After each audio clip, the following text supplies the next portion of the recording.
जी अस्सलाम वालेकुम रहमतुल्लाहि व बरकातहू। उम्मीद करता हूँ कि आप खैर-ओ-आफियत से होंगे।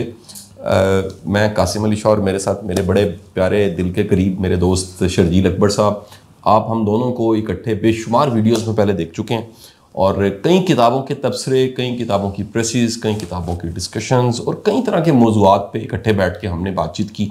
कई पैनल डिस्कशंस हैं जिसकी बड़ी तारीफ़ हमें हमेशा मिलती है शर्जील अकबर साहब के साथ जब भी बात होती है और फीडबैक बड़ा अच्छा आता है। शर्जील साहब बुनियादी तौर पर बिजनेसमैन है, एक ब्रांड है पिन स्ट्राइप के नाम से, उसको हेड कर रहे हैं और इसके साथ बेशुमार सोशल एक्टिविस्ट के तौर पे खैर के कामों में साथ देते रहते हैं। हमारी फाउंडेशन के बोर्ड के भी एग्जेक्टिव मेंबर हैं, बड़े एक पक्के मेंबर हैं, एडवाइजरी बोर्ड में भी शामिल हैं, मेरे दोस्तों के सर्कल में बहुत मेरे करीब हैं और हर दफ़ा हमको नई बात करने की कोशिश की। चंद दिन पहले शर्जील साहब के साथ एक वाक़या पेश आया और मुझे भी जब वो वाक़या पता लगा मैं बड़ा हैरान हुआ कि अच्छा इस तरह भी फ्रॉड होता है और इस तरह भी नुकसान हो जाता है और इस तरह भी चोरी की जाती है। तो शर्जील साहब ने खुद भी एक वीडियो बना के अपने पेज पे अपलोड की, लेकिन हमारा प्लेटफॉर्म क्योंकि बहुत बड़ा है तो आज की जो हमारी डिस्कशन या वीडियो है वो उस वाक़े के हवाले से, और उसमें बुनियादी मकसद ये है कि आप जो सुनने वाले हैं वो इस फ्रॉड से बच सकें।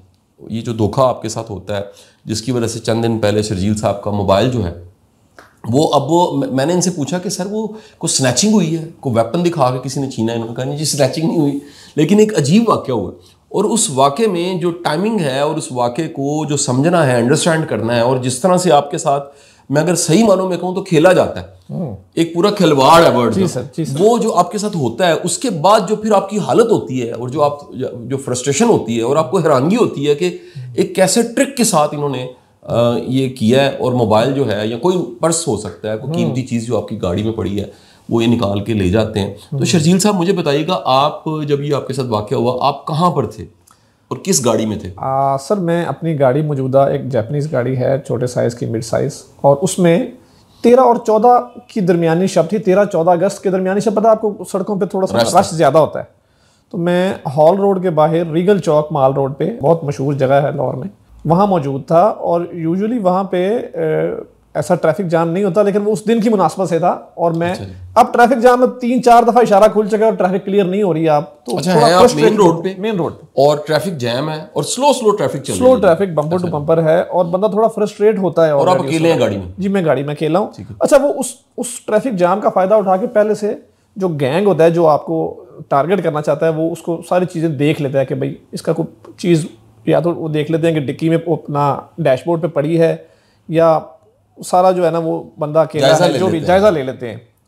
तो बंदे ने मेरा लेफ्ट साइड वाला जो बैक व्यू मिरर है, जो पैसेंजर साइड वाला, उसको हिट किया और बड़े तरीके से उसको मोड़ दिया, जिससे मुझे बड़ा बुरा लगा और गुस्सा आता है। एक लामहल्ला आपकी गाड़ी है। उसने हाथ से किया या कुछ चीज मार के किया? टक्कर मार के ना, कूनी मार के उसने उसको मोड़ दिया, यानी कि बड़ी तेजी से गुजरा और गुजरने में उसने वो पैदल था? जी पैदल था। अच्छा वो पैदल था। अब ये आपने सारी सिचुएशन समझनी है कि ये गाड़ी है और इस तरफ से एक बंदा आया है जिसने कूनी मार के या गुजरते हुए जो इस साइड का मिरर है जिससे हम पीछे देखते हैं उसको इतनी जोर से हिट किया कि मुड़ के वो इस तरह हो गया। अच्छा सर, तो मुझे गुस्सा भी आया और उसको मैंने कहना चाहा कि यार तो बड़ा फजूल आदमी है और बदतमीज़ आदमी, इसको सीधा कर दे कम से कम, अगर तूने टक्कर मार के मोड़ ही दिया या तो कोई बेध्यानी में ऐसा अगर तेरे से हो गया। वो आपके इसी कमज़ोर मोमेंट का इंतजार कर रहे होते हैं कि बंदा गुस्से में आए और अपनी गाड़ी का शीशा नीचे कर ले। अब आपको ये जो अवेयरनेस देने का मकसद ये था कि ये प्लान्ड वाक़या आजकल बहुत ज़्यादा हो रहे हैं। आपने गाड़ी हिट हो जाए, कोई आपको टकरा जाए, गाड़ी का दरवाज़ा नहीं खोलना जल्दी, फौरी तौर पे नहीं खोलना, फौरी तौर पे जो हमारा रिएक्टिव मूवमेंट है उससे बचना है, एनालाइज करना है और देखभाल के सारी चीज़ों को अपना एग्जीक्यूट करना है। आपने गाड़ी का शीशा फ़ौरन किसी के कहने पे नीचे नहीं करना, आपने कोई दरवाज़ा खोल के बाहर नहीं आना फौरी तौर पे पैनिक होके। मैंने जैसे ही शीशा नीचे किया, आधा शीशा नीचे हुआ, उसको कुछ कहना चाहता था, अभी वो अल्फाज मेरे मुंह से नहीं निकले तो पीछे से किसी ने बड़ी जोर से हिट किया दोबारा। अब यानी वो वहां पर मौजूद है, शीशे के साथ खड़ा है। हाँ और ताक में खड़ा है और किसी ने पीछे से हिट किया और वो भी पीछे देखने लग गया कि भाई ये किसने हिट किया। अब अच्छा, आप भी पीछे देख रहे हैं। अब एक नेचुरल फिनोमेना है, जब कोई ऐसे दो बंदे ऐसे ऊपर की तरफ देखे ना या पीछे की तरफ एकदम देखे तो आपका भी एक नेचुरली होता है कि यार मैं भी देखूं क्या हुआ है। अब मेरी गाड़ी को हिट हुआ, मुझे ऐसा लगा किसी मोटरसाइकिल ने हिट किया, जबकि उसके हाथ में कोई चीज थी बंदे के ना, और उसने पीछे से हिट किया और हिट करते ही जो है नीचे गिर गया। अब मैंने गाड़ी का जो अपना दरवाज़ा था जिसमें मैं बैठा था तो दरवाज़ा खोल के पीछे को देखा है, बस ये देखने का जितना मोमेंट है ना, ये 1-2 सेकंड का होगा। उसने मेरे से माजरत भी की पीछे वाले बंदे ने कि सर वो मेरे से लग गया है। अच्छा, पीछे कौन था जी जो बंदा था पीछे? पीछे कोई ऐसा कोई हीरोइनची टाइप कोई बंदा था और वो गिरा हुआ था और वो मुझसे माजरत भी कर रहा था कि सर मेरी कोई चीज़ लग गई है, माजरत करना हुआ, मैं तुसी घबराना ना। अच्छा, वो मेरे इतने देखने में और उसको ओके करके दरवाज़ा बंद करने में, इतनी देर में वो उस जो कांच में आधा नीचे कर चुका था उसमें से हाथ डाल के मेरा मोबाइल चार्जिंग पे लगा था लेके तो भाग गया। अच्छा, इसके साथ एक वैगन खड़ी थी, मुसाफिर वैगन। उसने मुझे कहा कि आपकी कोई चीज़ लेके भागा है। अच्छा, मैं शायद ये सोचा कि वो बंदा गाड़ी का शीशा चोरी करके भाग गया या कोई चीज़। अच्छा, मुझे उस वक्त पता ही नहीं चला। अच्छा, नहीं, मैं इसमें दोबारा मेरे सवाल है सर, देखें, जब इसने हिट किया है और ये शीशा ऐसे मुड़ गया, आपने अपना शीशा नीचे किया है गाड़ी का कि आप उसको कह सकें, आप हाथ डाल के उसको सीधा कर सकें, आपका मकसद वो तो सर वो बटन से भी ठीक हो सकता था ना? नहीं, वो बटन से थोड़ा होता था ना, ये पूरा मोड़ दिया। अच्छा, वो हाथ से ही आपको पूरा ठीक करना पड़ना था और वो हाथ वहां तक जाता नहीं वैसे आमतौर पे ना। आपका बेल्ट उतार के फिर बेल्ट उतार के आपको गाड़ी रोक के करना पड़ता है, वैसे नहीं हो सकता। मैंने तो यही कहना चाहा था कि भाई उसको सीधा कर दे दोबारा, लेकिन वो कहने का मौका ही नहीं मिला। और उन्होंने टाइमिंग इतनी परफेक्ट चूज की होती है सारी वारदात में। ये सारी वारदात प्लान्ड है और मुझे कोई कमो बेश 20 दोस्त मिले जिन्होंने इससे मिलती जुलती वारदात मुझे सुनाई जब मेरी वीडियो देखने के बाद। अच्छा, ये फीडबैक में आपको पता लगा और लोगों ने बताना? आप भी अगर मेरा फेसबुक पेज देखें, उसमें फीडबैक पे देखें तो कोई 100-150 कमेंट्स आए हुए हैं, जिसमें से 15-20 लोगों ने कहा कि यार मेरे साथ मुल्तान में ऐसा वाकया हुआ, मेरे साथ मिलता जुलता वाकया लाहौर में यतीम खाना चौक पे हुआ, मिलता जुलता वाकया फलानी जगह पे हो चुका है। तो ये प्लान्ड ग्रुप्स हैं, प्लान्ड ग्रोह हैं जो 2, 3, 4 की टोली में आपका ध्यान या आपकी साइकोलॉजी से खेल के आपकी कोई कीमती चीज़ चुरा लेते हैं।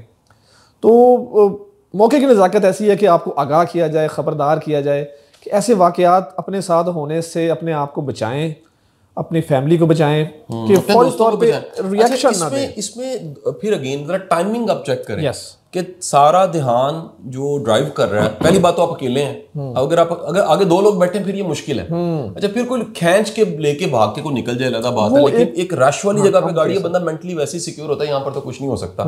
रश वाली जगह पे स्नैचिंग भी नहीं होती, ये भी आपको बता दूं, क्योंकि स्नैच करने वाला या गन पॉइंट पे छीनने वाला भाग नहीं सकता, वो स्टक हो जाता है। अब इस सारी सिचुएशन में ये पैदल है और इसने शीशा हिट कर दिया है, आपका सारा ध्यान और रिएक्शन एक आप ऑब्वियस है कि आपकी गाड़ी है और आप कहते हैं ये क्यों है, ये कैसे हुआ, बंदा कहना चाहता है, शीशा नीचे किया है, जैसे ही आप उधर अटेंटिव अभी हुए, कहा कुछ भी नहीं है, तो पीछे से किसी ने हिट कर दिया। अब आपका सारा ध्यान, वो पीछे से जोर से आवाज आई है, आपका सारा ध्यान उधर चला गया और आपने देखा वो भी उधर ही देख रहा है। जैसे ही आपने इधर से देखा है, लेकिन शर्जील साहब ने दरवाजा खोल के ऐसे पीछे देखा, कैसा क्या हुआ? जब पीछे देखा है तो पता लगा कि पीछे भी एक शख्स है जिसने जो हिट हो गया है, फिजिकली हिट हुआ है, उसने कोई चीज उसे लग गई है, मारा है। अभी उधर ध्यान गया है तो ये जो शीशा खुला हुआ था, इसमें से उसने हाथ डाल के वो सेलफोन निकाल लिए, और सेलफोन में 2-2.5 लाख रुपए का आपका होगा जी। और अब वो जो फ्रस्ट्रेशन, जब आपको पता लगा वो टाइम कौन सा था, यानी आपको कब पता लगा? क्रॉस किए तो मुझे पता चला है कि वो अच्छा, उस टाइम फौरन नहीं पता लगा? फौरन मुझे पता ही नहीं चला, उसने इतनी सफाई से वो निकाला है और सारा कुछ करके। अच्छा, वो वैगन वाले ने, साथ वाले मुझे बताया कि सर तारी कोई चीज़ लेके नस गया है, और मैंने देखा, मैंने कहा शीशा चोरी किया होगा या वाइपर। एक दफ़ा मेरे साथ ऐसा हुआ कि बंदा ना खड़ी गाड़ी में से वाइपर चोरी करके भाग गया, तो मैंने कहा यार पता नहीं क्या हो गया, लेकिन जो भी ले गया अब मैं उसका क्या कर सकता हूँ। अच्छा, ये अभी आपके ज़हन में चल रहा है? ये मेरे ज़हन में चल रहा है। चौक क्रॉस करने के बाद मुझे पता चला कि वो मेरा सेलफोन है जो कि वो लेके भाग गया, और वो मैंने उन दोनों बंदों को भागते देखा। पहले एक इधर वाला भाग गया, फिर वो पीछे जो टकराया था वो भी भागा, जिससे मुझे पक्का अंदाजा हो गया कि भाई ये टीम है। और एन मुमकिन है कि अगर बाद ऐसे मामलात में वो पकड़े जाते हैं तो और 2-3 बंदे उनको बचाने वाले भी होते हैं। सही। तो इस सारे मामले को आप इब्तदाई सतह पे चेक कर दें, उनके रास्ता बंद कर दें। बिल्कुल। जो बंदे आपको ऐसा धोखा देना चाहते हैं, आपकी उस फ्रस्ट्रेशन से फायदा उठा के, वो फ्रस्ट्रेट आप कोशिश करके ना हो। उस वक्त बड़ा मुश्किल है अपने जज्बात पे कंट्रोल करना, लेकिन वही मोमेंट है जिसमें आपने कंट्रोल करना। ये उस कमजोर लम्हे में जो है ना, आप शीशा नीचे ना करें, हिट होने के बाद कोई एकदम दरवाजा ना खोलें, एकदम पैनिक मोड में ना आए, तो उनके सारा प्लान फेल हो सकता है। तो आप इस प्लान को जो है ना फेल होने से बचाएं और अपने आप को सिक्योर रखें और अपने आप को बचाएं। सही। अच्छा, मुझे ना एक टीवी प्रोग्राम याद आ रहा है, क्योंकि जो क्राइम के प्रोग्राम मैं कम देखता हूँ, लेकिन उस प्रोग्राम की खास बात ये थी कि उसमें उन्होंने जेब कतरे जो होते हैं, ठीक है जी, वो जो जेबें काटते हैं, उनके ऊपर प्रोग्राम था।